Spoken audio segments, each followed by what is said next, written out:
అద్భుతమైన ఎలిమెంట్ ఏంటి? ఇది అగ్లీ స్టోరీ కదా. Thank you for the question sir. నాకు నచ్చిన ఎలిమెంట్ ఏంటంటే సార్, ఈ సినిమాలో నేను ఇందాక మాట్లాడుతున్నప్పుడు చెప్పినట్టు రాముడి కథలే చెప్తున్నాను సార్. రావణాసురుడి పాయింట్ ఆఫ్ వ్యూలో ఏం జరుగుతుంది, ఒక ఒక ఒక క్యారెక్టర్ ఒకలా పర్టికులర్గా బిహేవ్ చేస్తుందంటే నెగిటివ్గా, ఆ క్యారెక్టర్ ఎందుకు అలా బిహేవ్ చేస్తుంది అనేది మనం ఇప్పటి వరకు ఏ సినిమాలో చూపించలేదు, చూపించినా ఫుల్ ఫ్లెడ్జ్డ్గా దాన్ని చూపించలేదు. ఈ సినిమాలో యాంటాగనిస్టే ప్రొటాగనిస్ట్ కాదు ఉన్నప్పుడు వాడు అలా బిహేవ్ చేయడానికి గల కారణాలు ఏంటి, వాడి చైల్డ్హుడ్లో వాడికి ఏమైనా ట్రామా ఉందా, వాడికి అయినటువంటి గాయాలు ఏమైనా ఉన్నాయా, why is a person like this behaving in a certain way అనే దానికి ఆయన రాసుకున్నటువంటి బ్యాక్ స్టోరీ, ఇవన్నీ కారణాలు. అండ్ స్పెషల్లీ సార్ నాకు ఈ సినిమాలో కొన్ని ఎపిసోడ్స్ ఉంటాయి. యూజువల్గా మనం అంటే ప్రతి కథని కొత్తగా చెప్పడానికి ట్రై చేస్తాం, కథ ఉంటుంది దాన్ని కొత్తగా చెప్పే కథ ట్రై చేస్తాం. నాకు తెలిసి ప్రపంచంలో మహాభారతానికి రామాయణానికి మించి కథలు ఉండవు, అందులోంచే రకరకాలని మనం తయారు చేసుకుని స్క్రీన్ ప్లేలు వేస్తాం కదా. కానీ ఈ కథలో ఉన్నటువంటి సీక్వెన్సెస్ గురించి చెప్తే వాటిట్లో అలాంటి అక్కడ అందులో ఉందేమో తెలీదు, అలాంటి పురాణాల్లో ఉందేమో మనకు తెలీదు. కొన్ని సీక్వెన్సెస్లో ఈ పలానా మనిషి బిహేవ్ చేసేటువంటి విధానం ఏదైతే ఉంటుందో అది చాలా చాలా ఎంటర్టైనింగ్గా ఉంటుంది సార్. ఇంటెన్స్గా ఉంటాడు, కానీ చూస్తున్న ఆడియన్స్కి వీడిప్పుడు ఏం చేస్తాడు అనేటువంటి ఒక ఎంటర్టైన్మెంట్ యాంగిల్ ఉంటుంది. అది చాలా బాగుంటాయి. నేను కథ చాలా సింపుల్ కదా, ఒక అమ్మాయిని ప్రేమిస్తున్నాడు, ఆ ప్రేమ అమ్మాయి ఒప్పుకుందా లేదా, ఇది బేసిక్.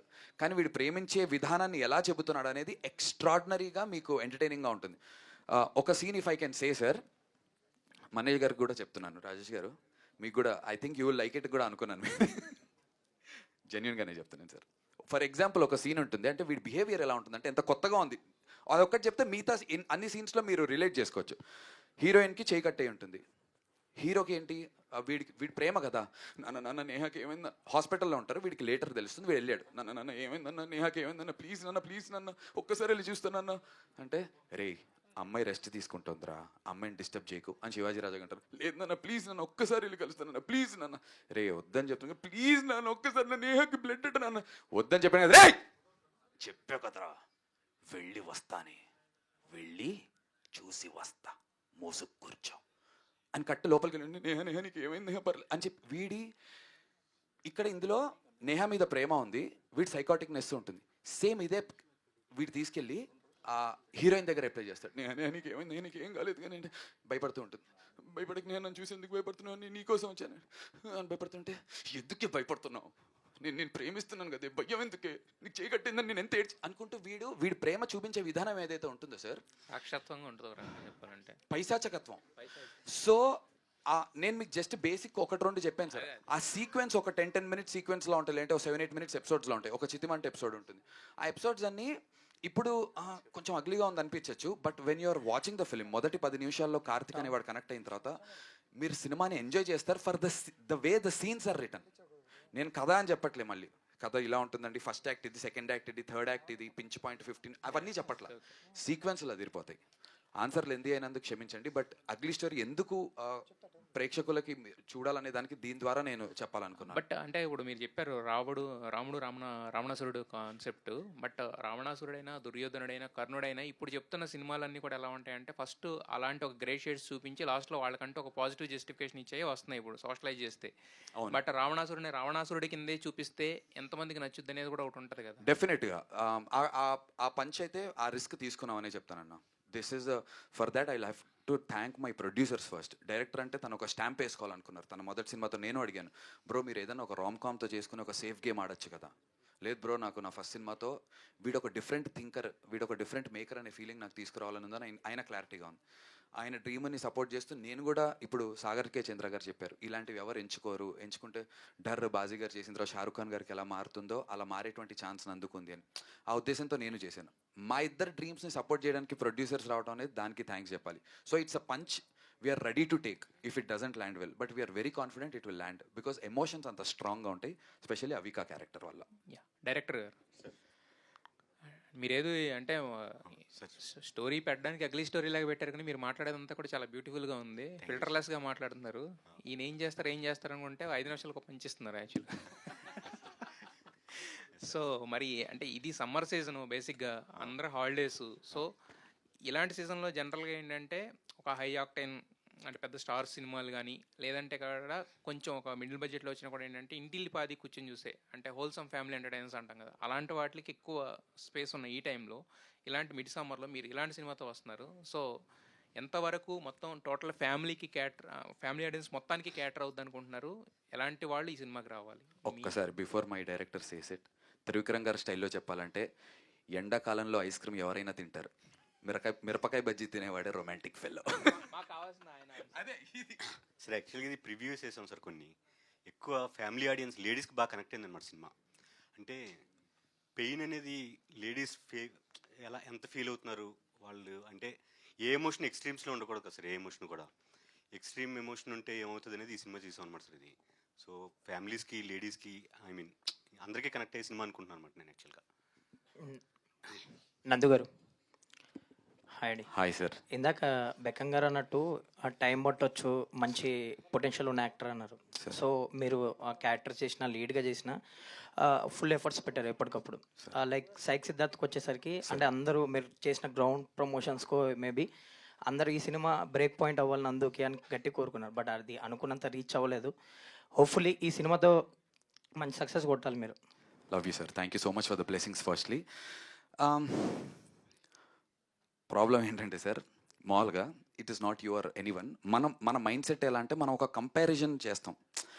అంటే మీరు అనుకున్నంత సక్సెస్ అయ్యి ఉండకపోవచ్చు సైక్ సిద్ధార్థ్ పర్టికులర్గా, చాలామంది అనుకుని ఉండరు దీన్ని ఒకలాగా. వాళ్ళ ఎక్స్పెక్టేషన్స్ ఉన్నాయి. మనకి చిన్నప్పటి నుంచే స్కూల్లో ఉన్నప్పుడే, ఫర్ ఎగ్జాంపుల్ సార్, ఒక స్కూల్ అన్నాను కాబట్టి ఎలా మనం స్కూల్లో జాయిన్ అవుతాం. మన క్లాస్లో 40 మంది పిల్లలు ఉంటారు. ప్రతి ఒక్కడు ఫస్ట్ ర్యాంకర్ అవ్వాలనే స్కూల్లో జాయిన్ అవుతాడు. ఒకటి ర్యాంకు కొడతాడు, ఒక టాపర్ అవుతాడు. టాపర్ అయినంత మాత్రాన మిగతా 39 మంది ఫెయిలియర్స్ అయితే కాదు. వీడికి ఫ్యూచర్ ఆలోచిస్తుంటాడు, వీడు ఏదో చేద్దాం అనుకుంటాడు. నాకు తెలిసి 150 కోట్ల మందిలో 1 కోటి మంది టాపర్స్ ఉంటారు మొత్తం అక్రాస్ ఇండియాలో. 150 crore పాపులేషన్లో కోటి కూడా ఉండుంటారేమో, 50 లక్షలు ఉండుంటారు అనుకుందాం, ఒక 1 crore తీసుకుందాం. అలా అని మిగతా 149 కోట్ల మంది ఫెయిల్యూర్స్ కాదు. మనం టాపర్తో కంపేర్ చేసుకుంటున్నాం.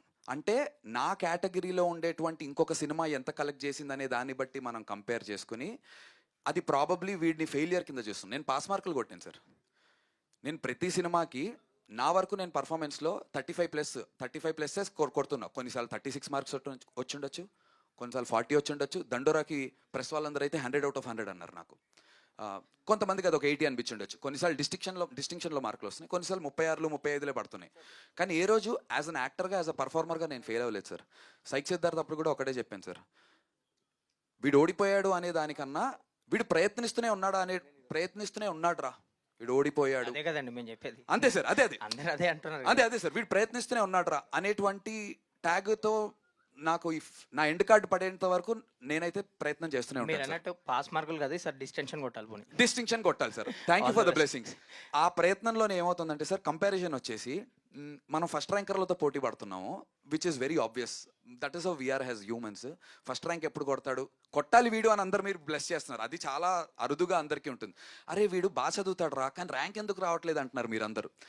ఇప్పుడు ర్యాంక్ రావాలి అంటే దానికి చాలా ఉన్నాయి. స్పెషల్లీ మన ఇండస్ట్రీలో అంటూ ఉంటారుగా, కర్ణుడి చావుకి 1,00,00,000 కారణాలు అని చెప్పి.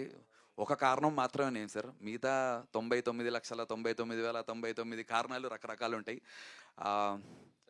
But sir I will never give up sir. All the best అండి. Why not Nandu, one day sir పక్కా, ఐ ప్రామిస్. ప్రణవ్ గారు థ్యాంక్ యూ సార్. ఇందాక స్టేజ్ మీద సాగర్ కే చంద్ర గారు చెప్పినట్టు లైక్ అన్ని లాంగ్వేజెస్లో ఇలాంటి ఒక సైకో డిఫరెంట్ క్యారెక్టర్స్ ఇలాంటి అటెంప్ట్స్ ఉన్నాయి. ఆ ట్రైలర్ చూస్తుంటే కూడా అలా డిఫరెంట్ అటెంప్ట్ అనిపిస్తుంది మీది.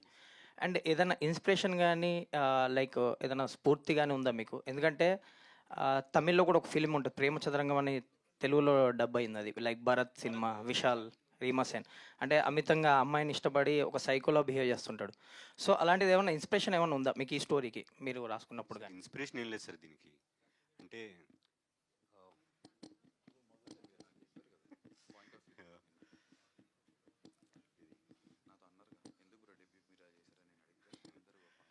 అంటే బయటకు మనం ఒకలా ఉంటాం సార్. బయటికి మనం లోపల వేరే యాంగిల్ ఉంటుంది.